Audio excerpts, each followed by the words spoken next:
Então vamos lá.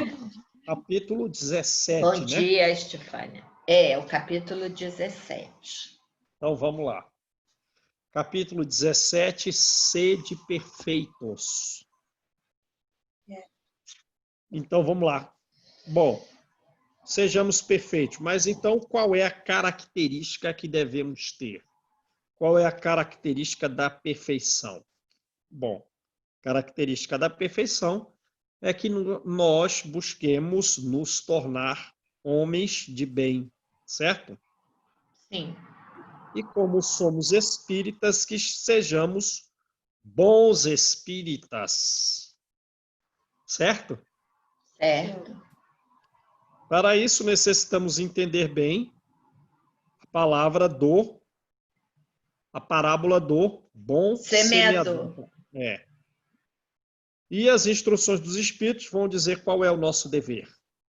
Quais são as virtudes? Quem são os superiores e os inferiores? E o homem no mundo, né? E que devemos cuidar do corpo e do espírito. Beleza? Sim. Então vamos Beleza. lá. Sede perfeito. Beleza, vamos ser perfeitos. Quais são as características da perfeição? Amai os vossos inimigos. Aí lembrando que não é ter pelos inimigos o mesmo amor que temos pelos amigos, né? Mas é não lhes desejar, né, o mal, é retribuir o bem com o mal, mesmo que haja, e é aceitável que haja por Deus, uma diferença de sentimentos entre os amigos e os inimigos. Porém, mesmo Inverte, diante. Hã? inverte aí, João, que você falou. É fazer o bem com o mal. Não, é fazer o mal, a gente retribuir o mal com o bem. É, eu falei o contrário? Foi É, se você receber o mal, não o devolva, né? isso. É, devolva o bem, mesmo que você receba o mal. Mas é aceitável que você, digamos, tenha uma diferença sentimental e, por consequência, também de atos e de palavras entre a presença de um amigo ou de um inimigo, porque isso é até uma questão de fluidos, certo? Sim, certo. Mas você não pode, diante de um inimigo, agir de forma, né, de forma agressiva. Então, é amar os inimigos naquele grau em que é possível. Fazei o bem aos que vos odeiam e orai pelos que vos perseguem e caluniam, né? Ora, desses três, o mais fácil é a oração. Mas devemos também fazer as outras coisas. Fazer o bem aos que nos odeiam. É a forma de vencer o ódio, certo? Sim. E amar os inimigos. Por quê? Se somente amardes os que vos amam, que recompensa tereis nisso? Não tem uma recompensa se eu só tenho bons sentimentos para quem tem bons sentimentos para comigo, né? Não Sim. fazem assim também os publicanos? Os publicanos que eram odiados, porque eles eram cobradores de imposto, eles também amavam e retribuíam aqueles que lhe ofertavam bens, que eram seus amigos e tal. Se saudardes unicamente os vossos irmãos, que fazeis com isso mais do que os outros? Ah, eu não vou cumprimentar determinada pessoa se eu a encontrar. Ora, mas isso é o básico, o mínimo. Até pessoas politeístas fazem isso. Mas vocês não querem ser mais que os outros? Então cumprimentem todo mundo. Os pagãos não fazem a mesma coisa? Sede, pois, vós outros perfeitos, como perfeito é o vosso Pai celestial, né? Então vamos lá. Então veja, amor,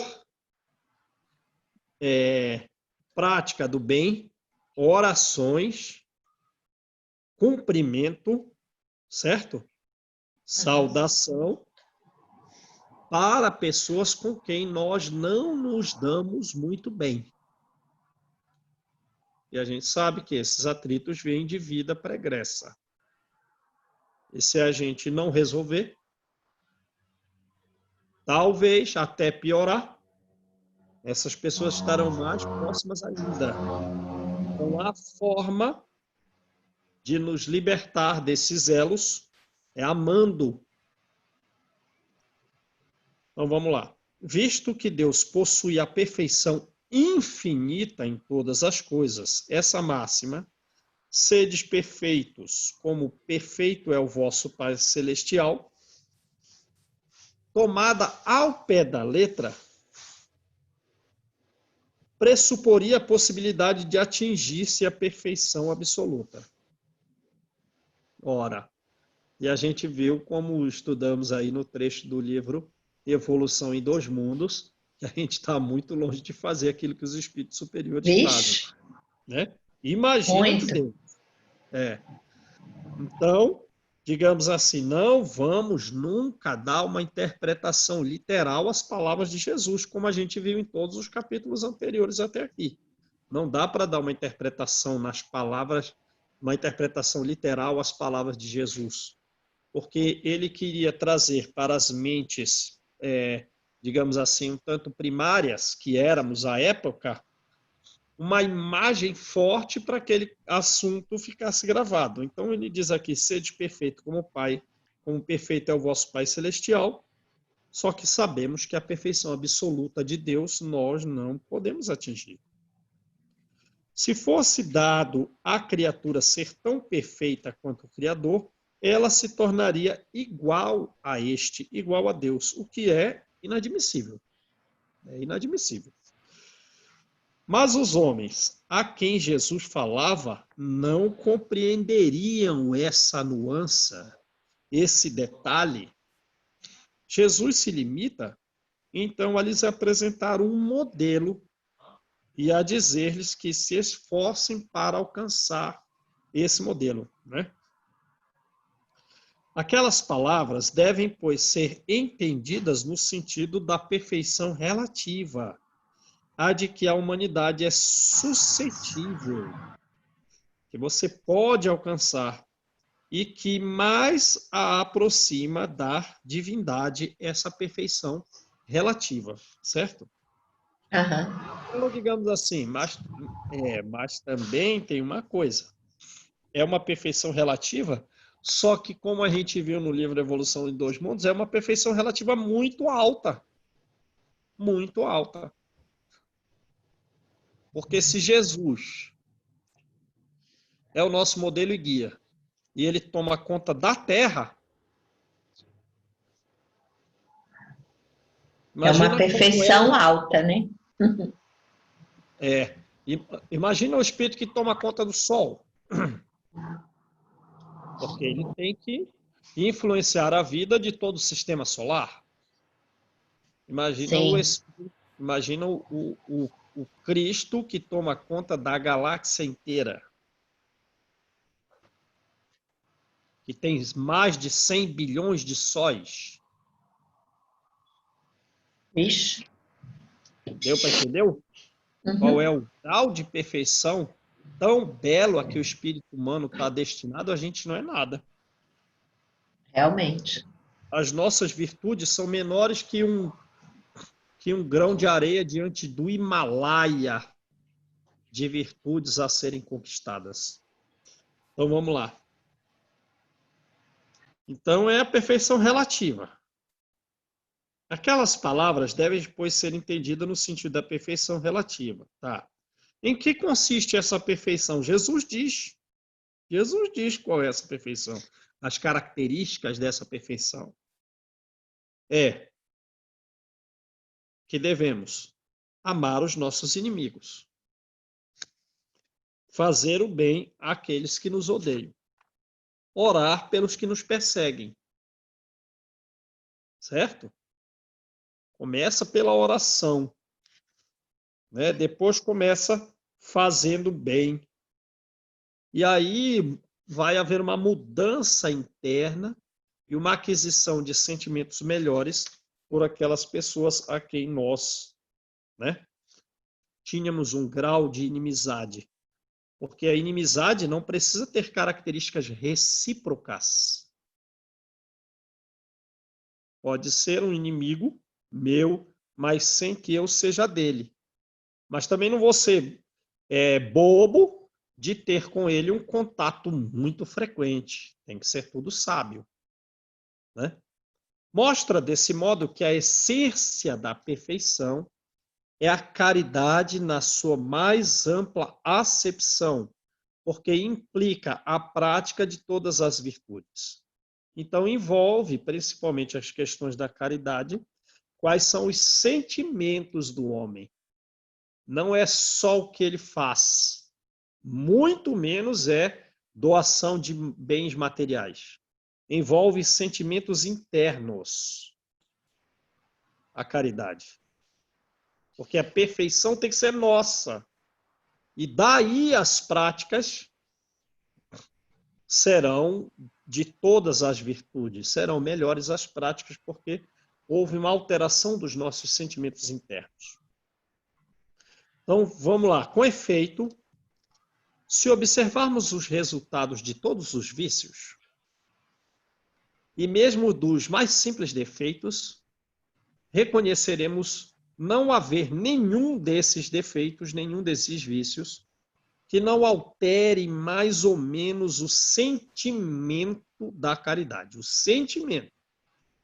Então, digamos, todos os atos, todas as palavras, todas as coisas feitas com algum grau de imperfeição denotam que no praticante não tem um sentimento de caridade. Certo? Sim. Porque todos os vícios e os defeitos têm o seu princípio em duas coisas: no egoísmo e no orgulho, que lhes são a negação da caridade.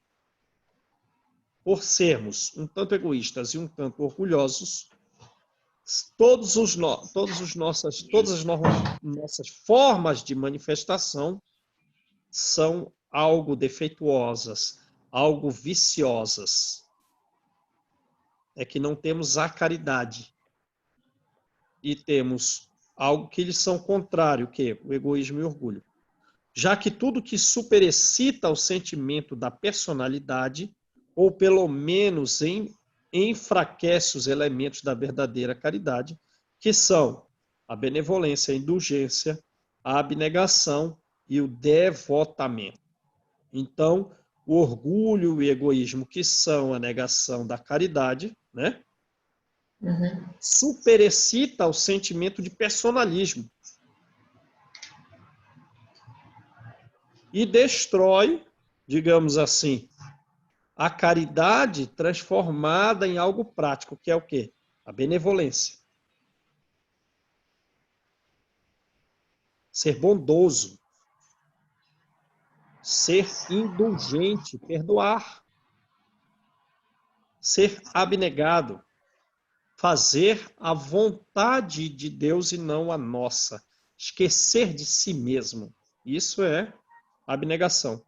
E ainda, quando for praticar o bem, você fazer de uma forma devotada, não uma forma desinteressada, como quem pratica o bem para se desincumbir, realizando de má forma, sem sabedoria, desejando cumprir aquela tarefa aceleradamente. Não dá, porque a gente tem que ser devotado, envolve a serenidade, a vontade de praticar, né, no tempo correto aquelas tarefas. Então, né, e lembra que na mensagem do capítulo 6 desse livro, a mensagem do Espírito de Verdade, ele vai dizer que toda sabedoria humana, toda sabedoria que se pode ter na Terra se resume a duas palavras.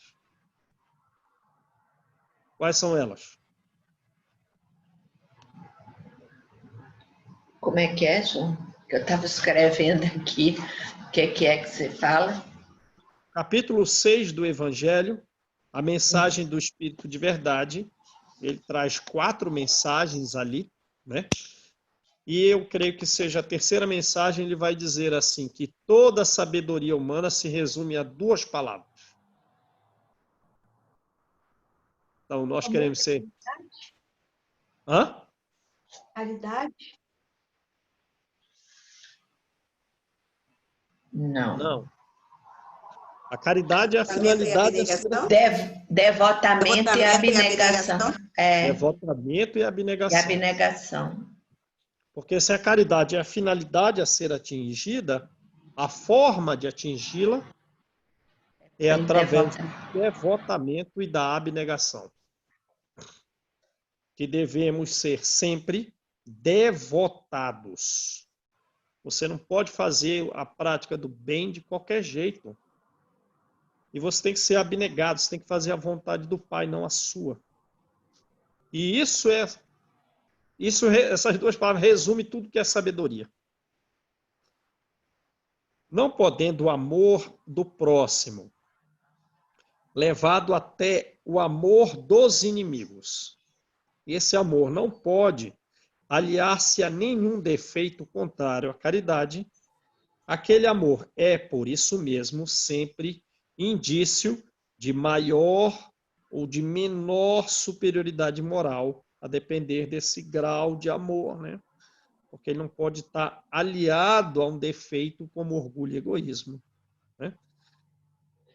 De onde resulta que esse sentimento de amor, sendo mais ou menos superior, resulta o grau de perfeição.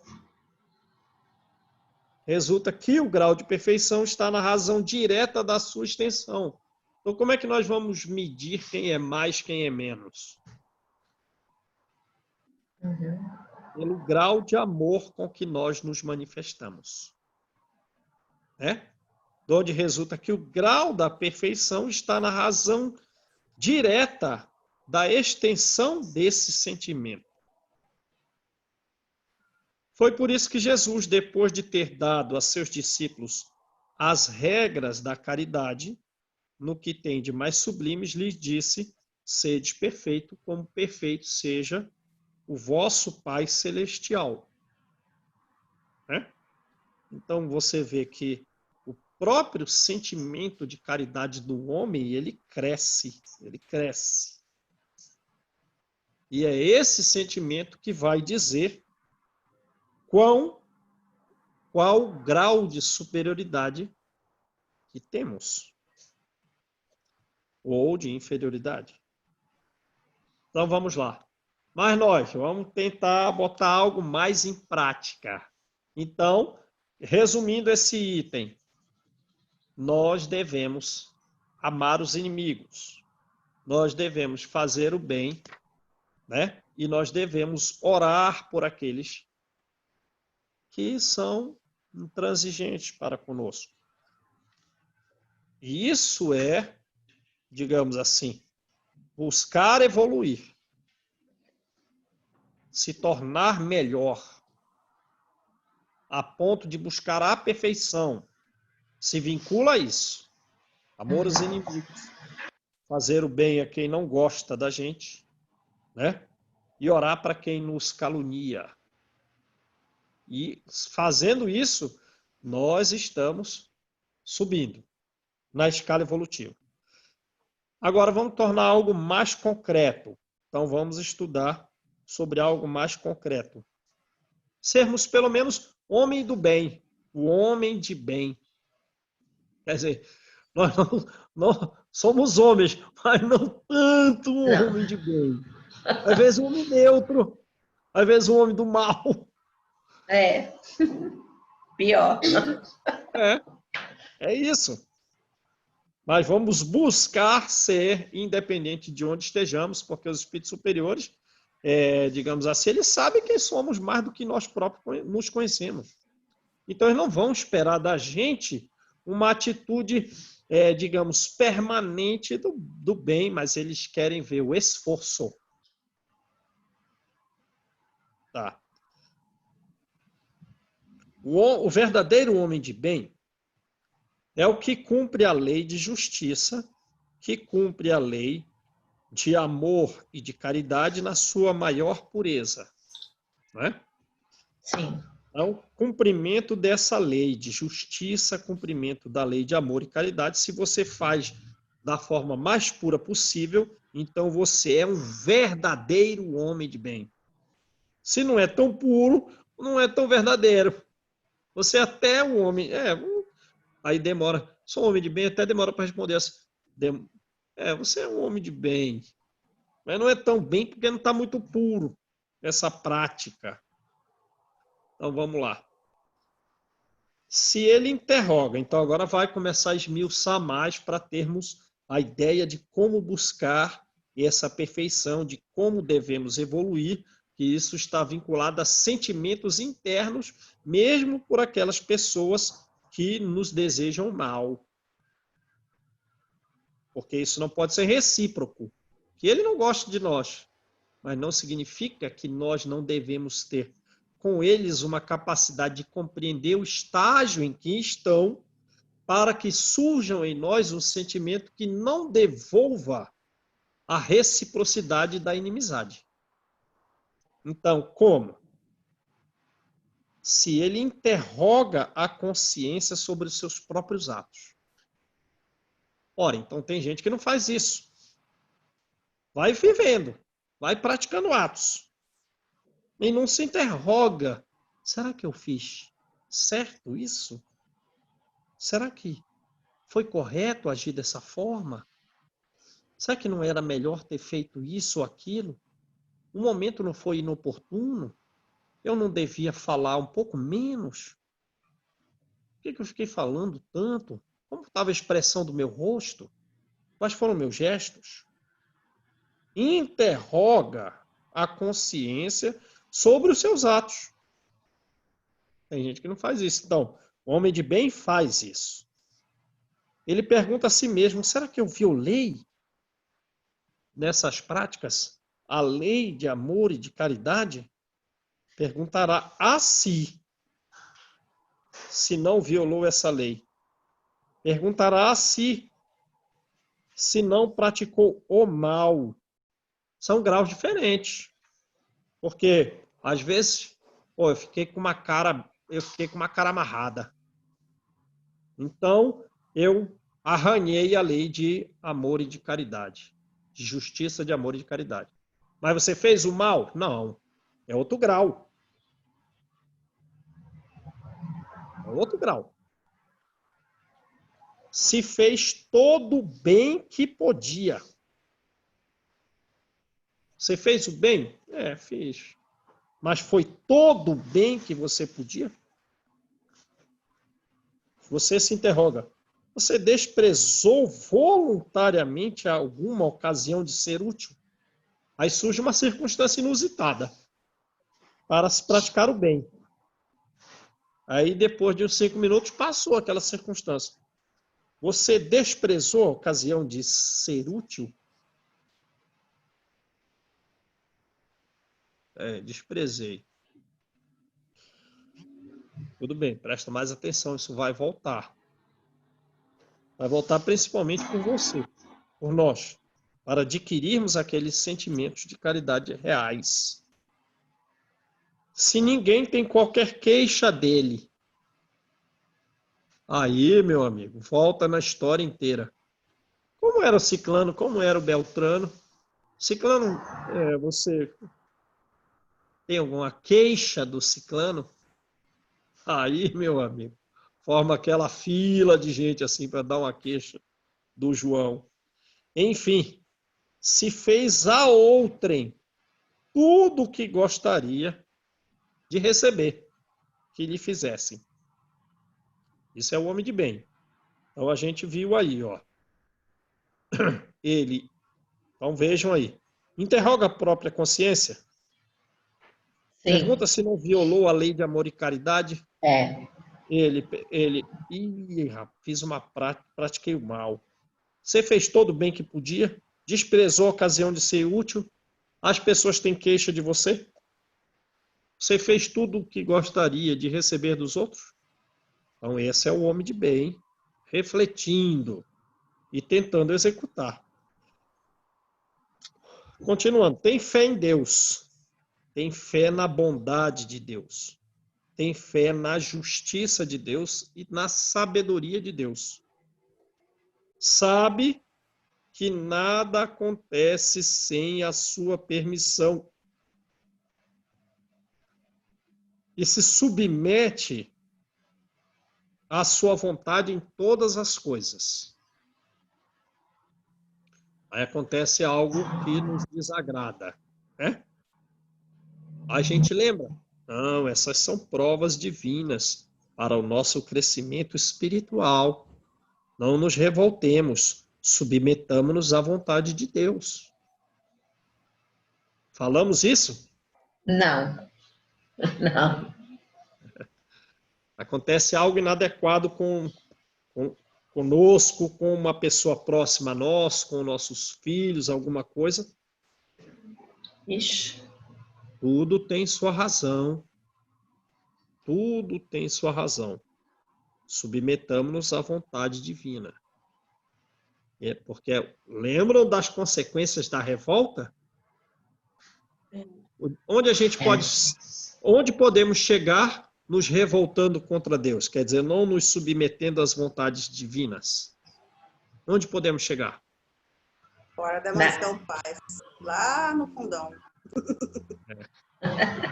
Nos abismos.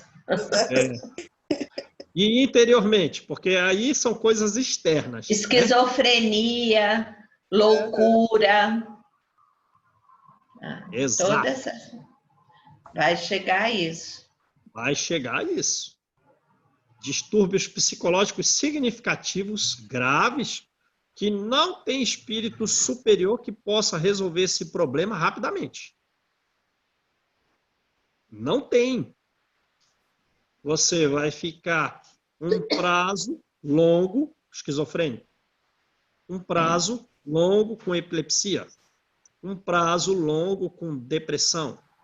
Não tem a presença do espírito superior que diga assim, eu vou te dar um passe e tu vai melhorar rapidinho.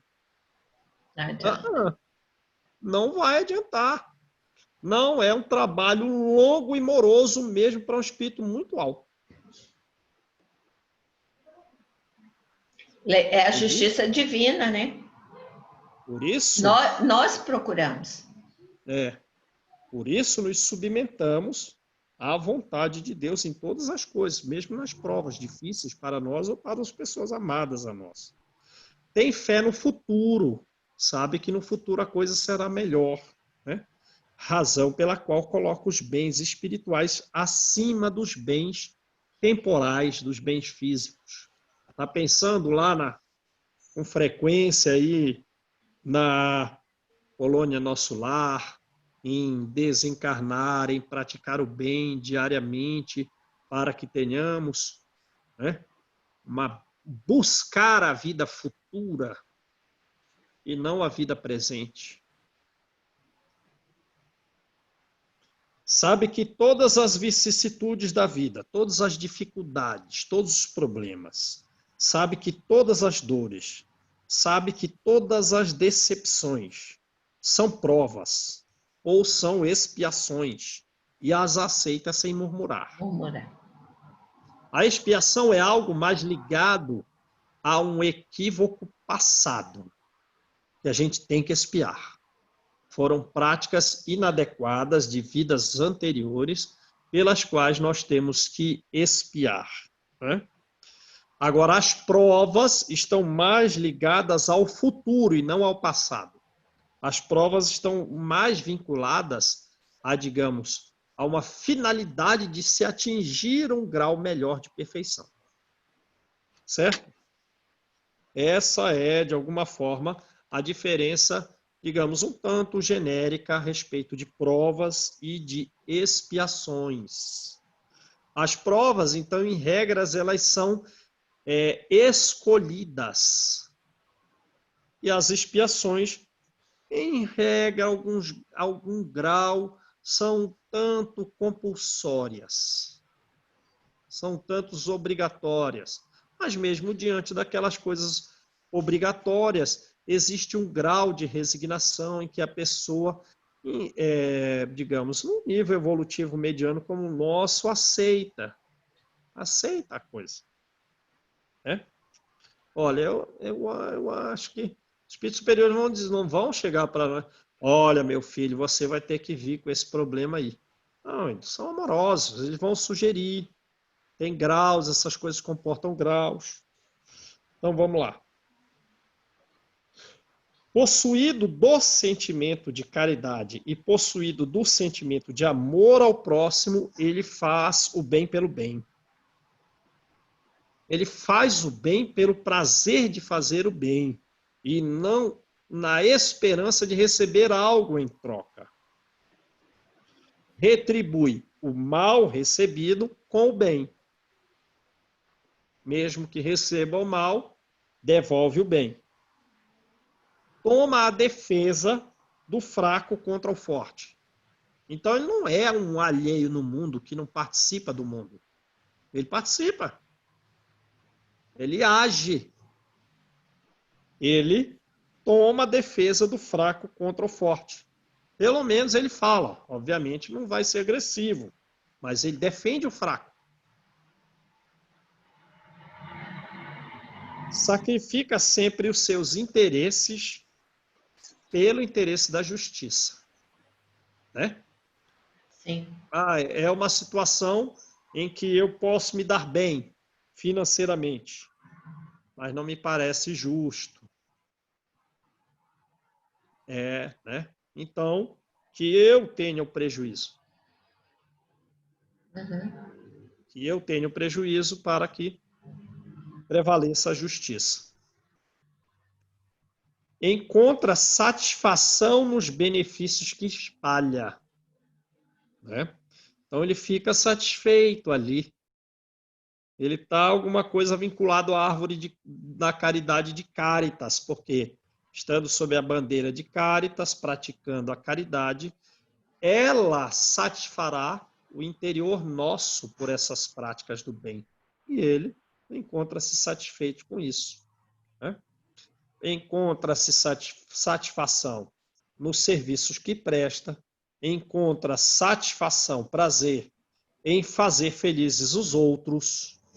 Percebe? Ele busca a satisfação na prática do bem. E não, digamos, no gozo da vida. Ele encontra satisfação, então ele vai buscar isso, porque isso também lhe satisfaz. Nas lágrimas que enxuga, nas consolações que prodigaliza aos aflitos. Então ele tira satisfação daí, ele vai buscar realizar essas práticas. E não na satisfação de prodigalidade egoísta. Olha, vamos agora fazer uma viagem, tá? Num cruzeiro, eu sou um homem rico, vou pagar para todo mundo, só do meu círculo fechado de amigos. Mas não trago ninguém lá da favela para fazer uma coisa dessa. E depois a gente vai fazer uma viagem de 1 mês pelo mundo, eu vou pagar uma viagem espacial para todo mundo. Somos nós, os 5 amigos inseparáveis. E a gente vai gastar em restaurante aí, cada vez que a gente for, 300 mil reais. É que eu sou desapegado das coisas materiais. Não é desapegado não, filho. O desapego se mostra o desapego fazendo bem ao próximo.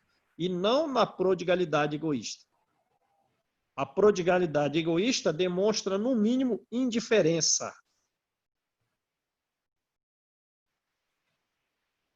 A dificuldade pelas quais os outros passam. Porque a gente tem que encontrar essa satisfação em consolar de forma pródiga, de forma muito frequente, os aflitos. Seu primeiro impulso do homem de bem é para pensar nos outros e não pensar em si.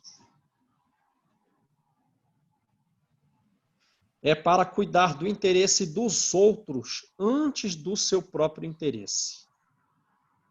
Contrariamente ao egoísta que calcula os proventos e as perdas de toda ação generosa. Certo?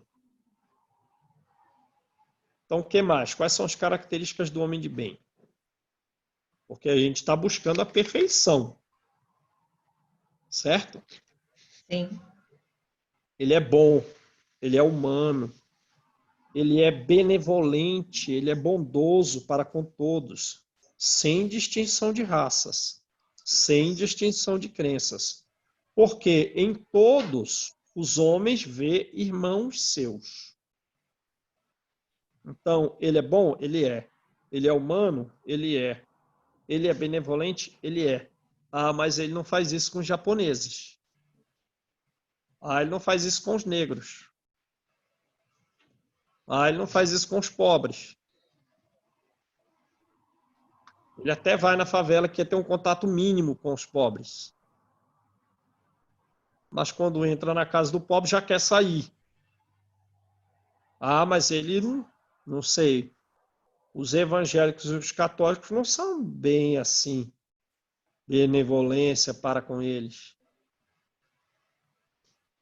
Não dá, né? Tem que sempre lembrar, cada um tem o seu nível evolutivo.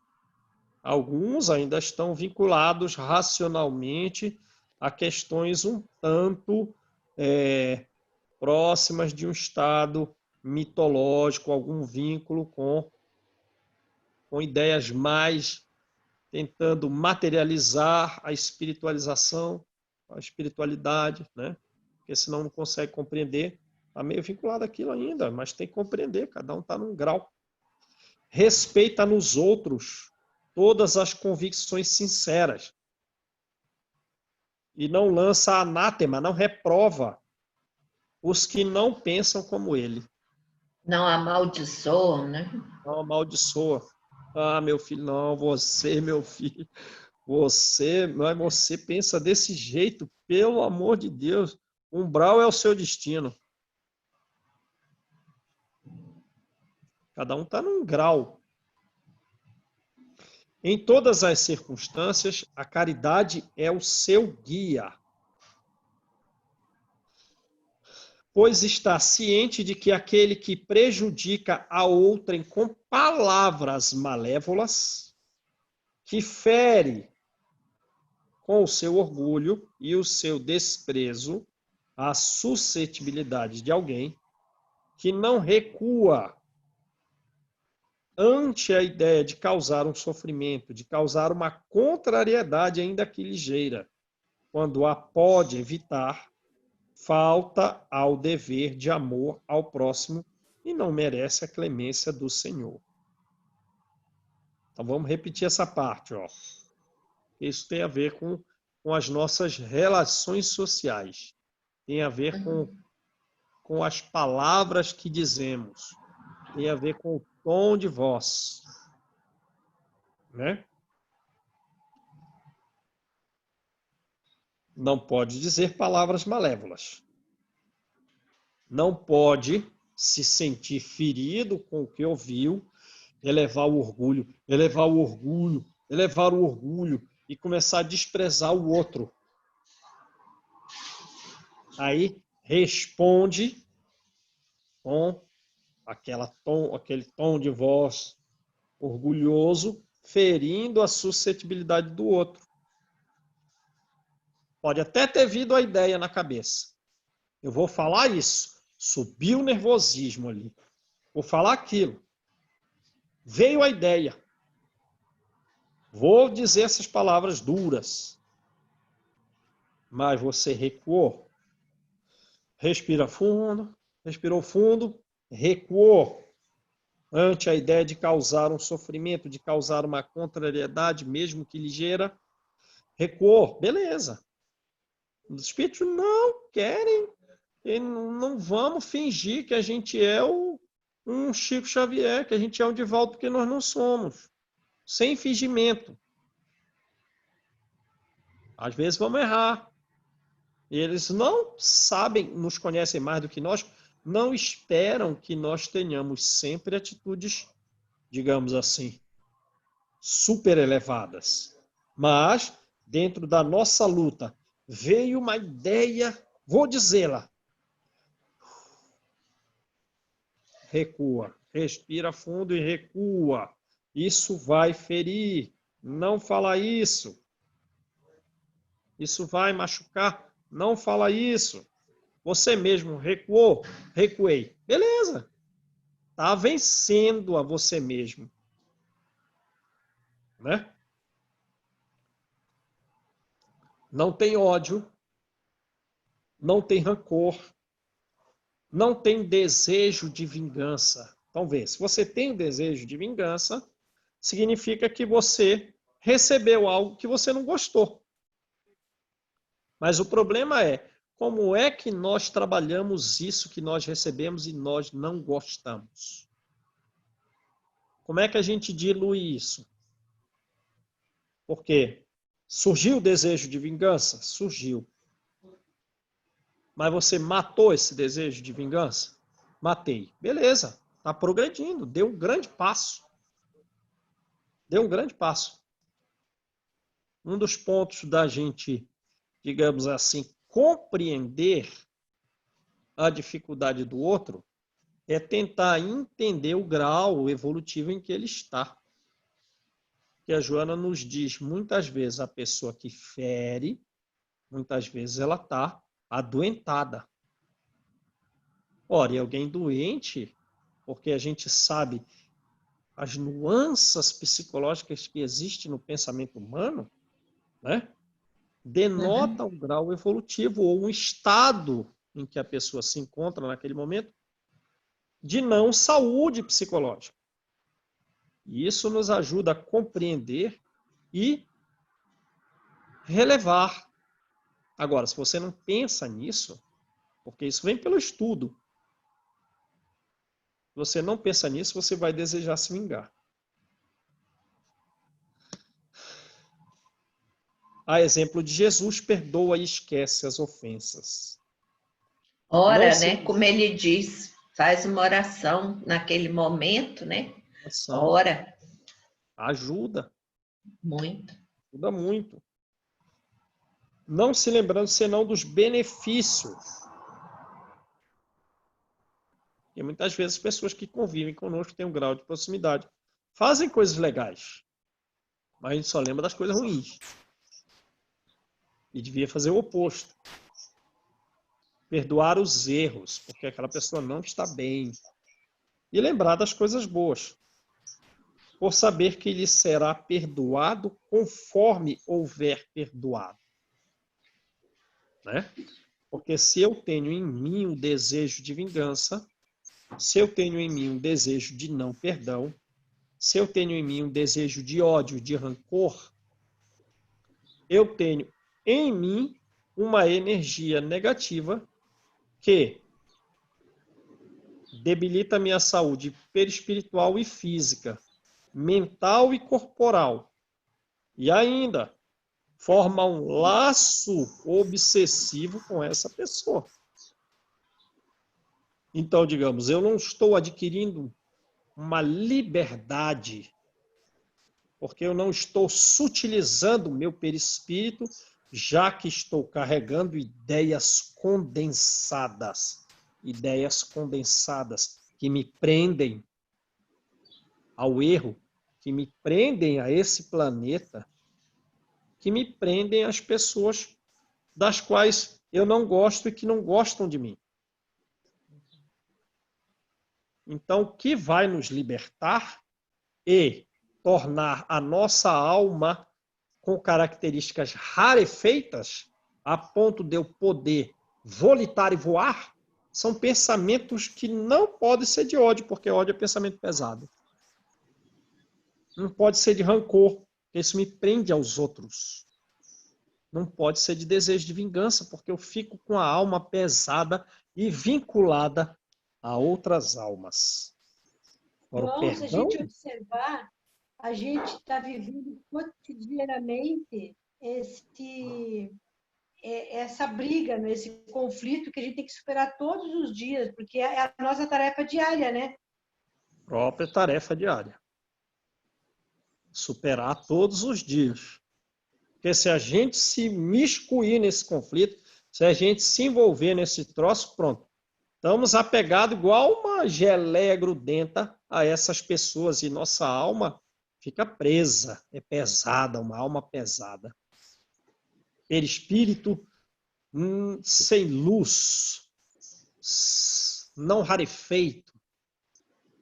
E uma solução imediata, às vezes, que eu percebi que eu tenho feito, já que eu não posso ajudar e não tenho competência, é me afastar, para mim refletir e dar tempo ao outro refletir também. Eu acho que a melhor remédio imediato seria paliativo, seria esse. Tem que ter sabedoria. Não pode estar sempre junto. Há sabedoria em se afastar, se aproximar, quanto tempo de contato, o que eu vou dizer, afastamento. Jesus também não se afastava da multidão para orar? Sim. Ficava sozinho? Era. Então, e o ir e vir é sábio. O ir e vir é processo sábio.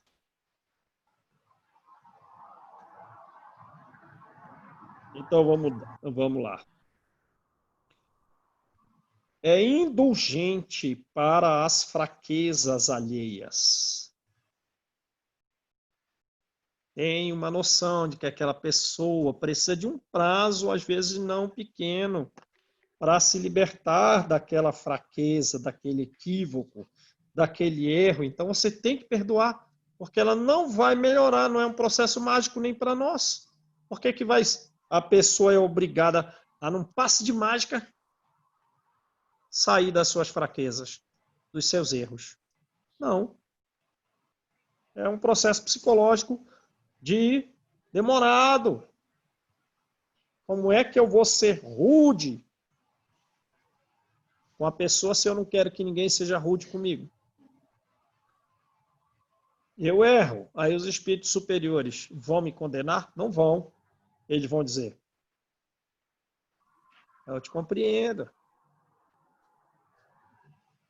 Continue a luta. Então, seja indulgente. Porque sabe que também necessita de indulgência. Sim ou não? Sim. Verdade. Ou a gente já é um Haroldo, já é um Divaldo, já é um Chico, já é um Alberto Almeida. Já é um João. O João não. O João só está tentando aqui alguma coisa. Né? Mas nós necessitamos de indulgência. Porque temos os nossos equívocos dos quais nós não nos libertaremos assim. Vem a vontade, vem os pensamentos equivocados, e às vezes a gente desliza.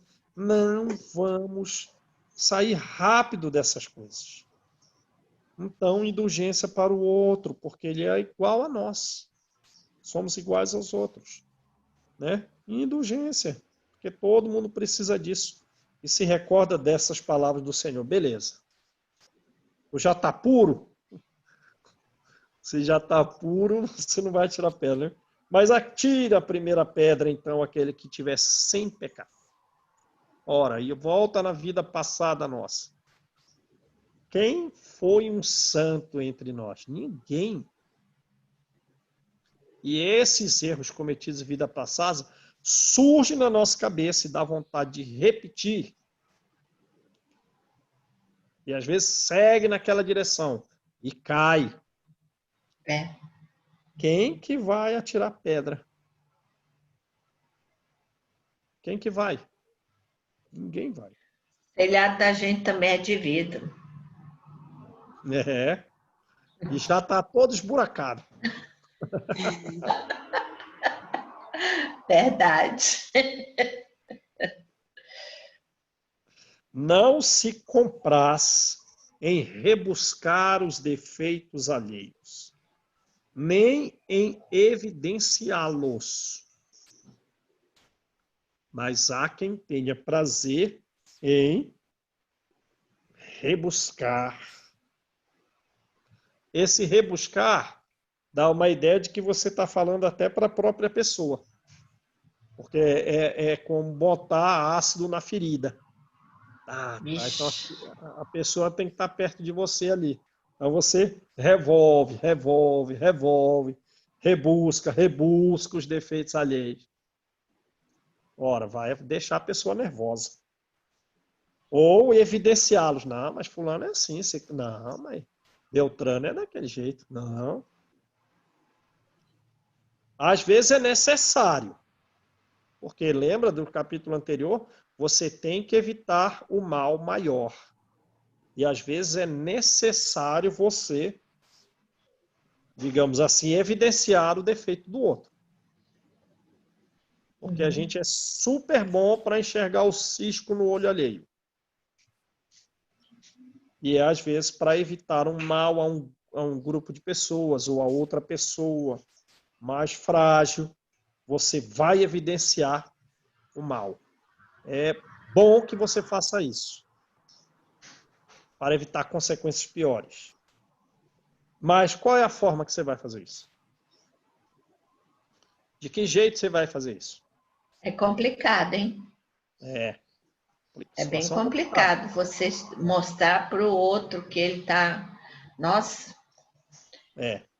Procura sempre o bem que possa atenuar o mal. Então, você tem que saber, né, como fazer isso. Não pode ser com uma lança. Estuda suas próprias imperfeições. Então, primeiro, você tem a imperfeição. Sim. Porque você está, né? Você vai estudá-la. Outra, você tem a sua imperfeição.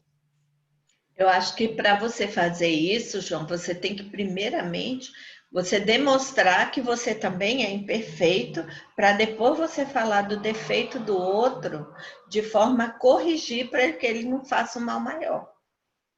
Você está Mas eu acho que se ele não enxerga, né, aí não tem como. Acho que não ser o exemplo, os melhores exemplos que você puder dar. E daí deixa ele na paciência dele, né? Será que não também? A gente tem que ter a paciência e ele acordar para o momento dele. E a gente tentar ir transformando, né, a nós para que ele também reflita. Não, eu já errei, mas eu posso melhorar, né? Como fulano melhorou. Exato. Inclui também aquelas circunstâncias em que a pessoa, por aquele defeito, ela vai praticar aquilo que vai prejudicar um grupo. Aí você não tem a oportunidade, então, de à noite você sentar e dialogar com aquela pessoa, digamos assim, separadamente, de uma forma carinhosa. Olha, mas você ia fazer isso, né, e tal. Nós temos esse aí, você inclui o nós temos os nossos defeitos e tal. Mas aqui, às vezes, tem uma circunstância que, para evitar o problema mais grave, não teve jeito. Eu vou ter que falar do defeito da pessoa. Percebe? É como naquele momento em que Jesus, em que está aquele grupo de pessoas lá, às vezes 5.000 pessoas, e chega alguém para tentar Jesus. Aí o mestre: hipócritas. Palavra rude, não? Sim. Mas ele tinha que agir daquela forma. Por que me tentais? Aquele susto imenso na pessoa, né? Aquele susto. Mas, naquele momento, era a melhor fala. Até para a própria pessoa. Para ver se, Acorda. Acorda, meu filho. Para onde você está indo? Exato. Então, tem algumas circunstâncias que você não vai ter, e para evitar o mal que vai surgir dali, você vai ter que expor. Né? Agora, o de baixo. Primeiro, reconhece as que têm imperfeições. Reconhece. Porque tem gente que não reconhece. Ou se reconhece, se justifica. se justifica e diz o quê? E diz assim para si mesmo: ah, mas eu nasci assim, eu faço isso mesmo, eu sou desse jeito, fui feito assim. Não. O outro diz assim, ó: puxa, olha, esse meu defeito, caramba, eu tenho que estudar isso. Estudar. Depois. A minha imperfeição. Como evitar essa prática? Porque não dá para evitar as circunstâncias que geram essa vontade indevida. Não vou mais me colocar nessa situação. Tem forma. Então você tem que estudar a sua imperfeição. E isso você não vai fazer em meia hora. Você vai ter que refletir várias vezes. E quando vier aquele erro, você vai ter que ir agregando conhecimento relativo àquilo, o sofrimento posterior. Mas da outra vez que eu fiz isso, eu fiquei muito sofrido. Aí já é, né, uma reflexão, um estudo da própria imperfeição.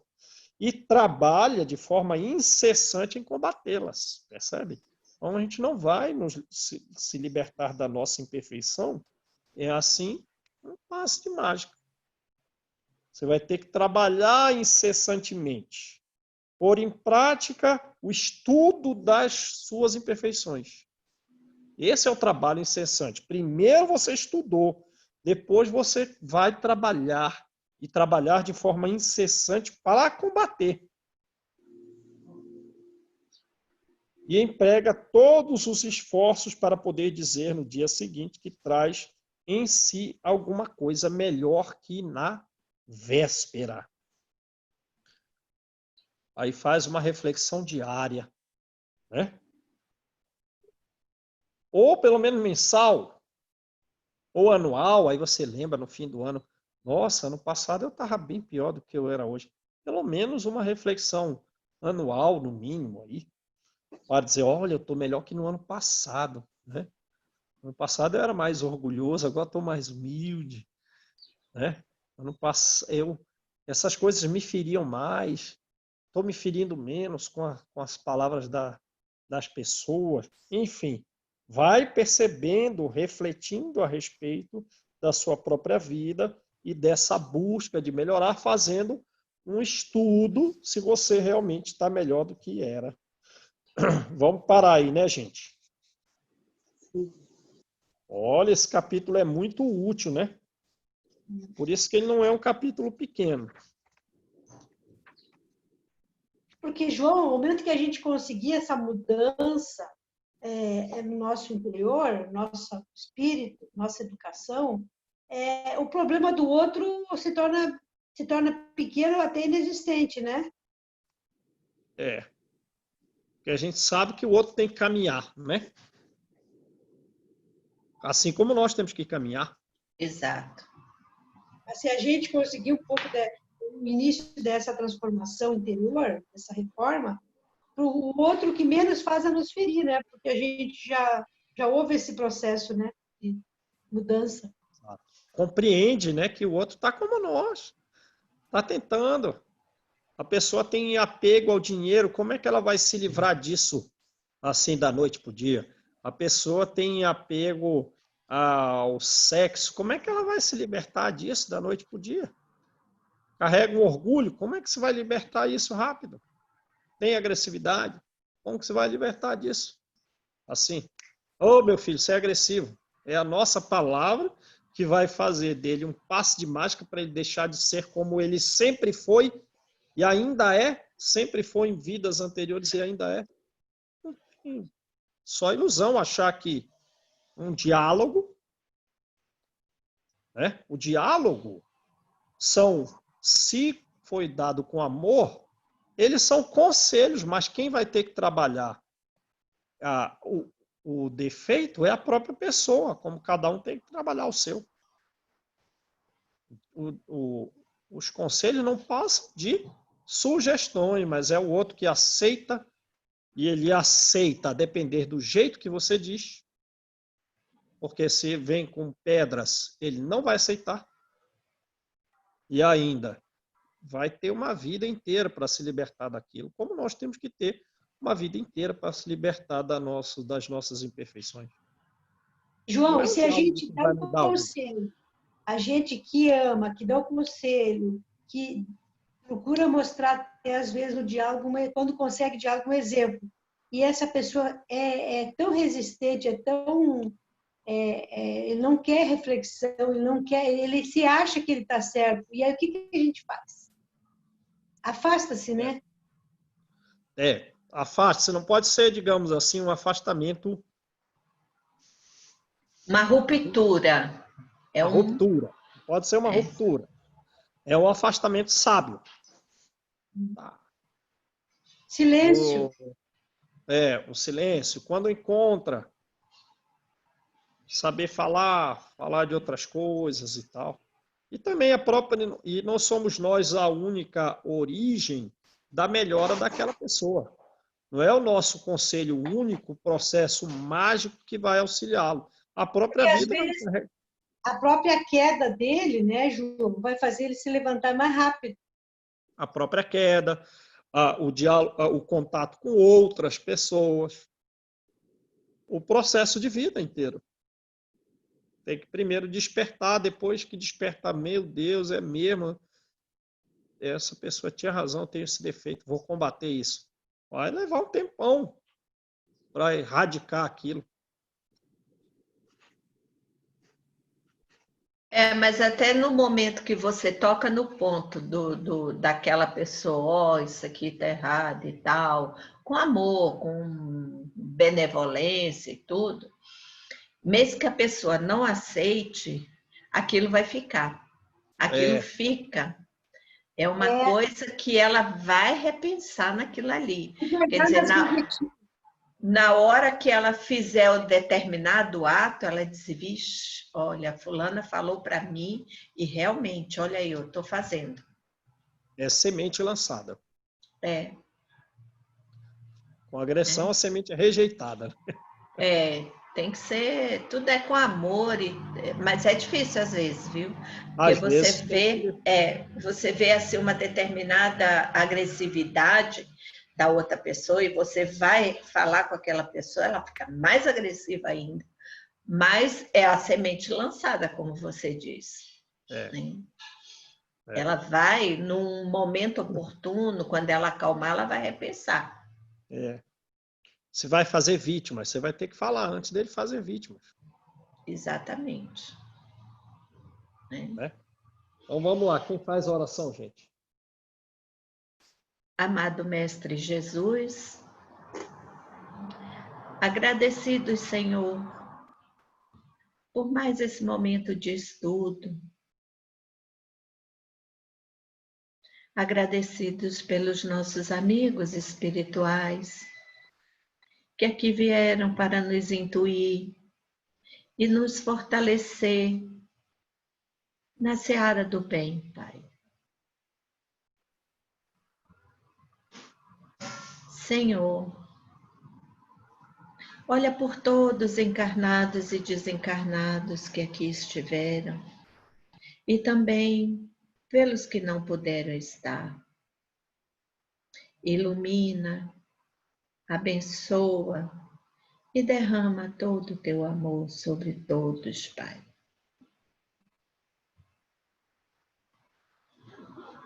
Jesus, olha pelos enfermos, onde haja um ai de dor, Pai. Alguém clamando por justiça. Que tu possas, Senhor,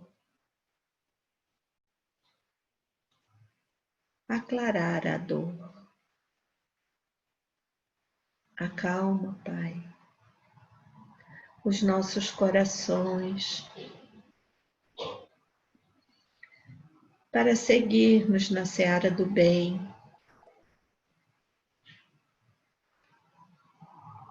Faz-nos mais indulgentes, mais benevolentes, mais amorosos para conosco e com o próximo, Pai. Senhor, visita a casa de cada um de nós e derrama sobre ela a tua bênção.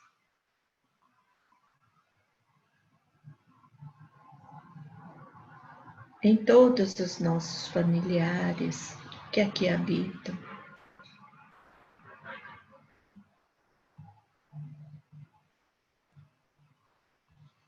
Senhor, te agradecemos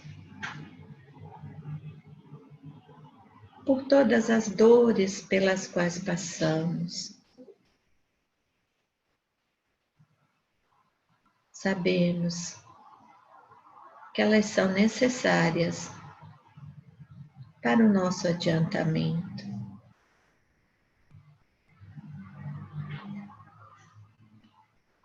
Fica conosco, Pai,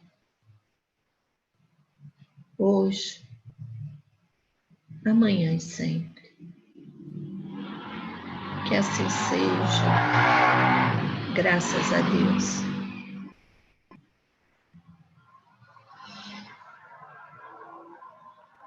Até amanhã. Tchau, Tchau, gente. gente. Até amanhã.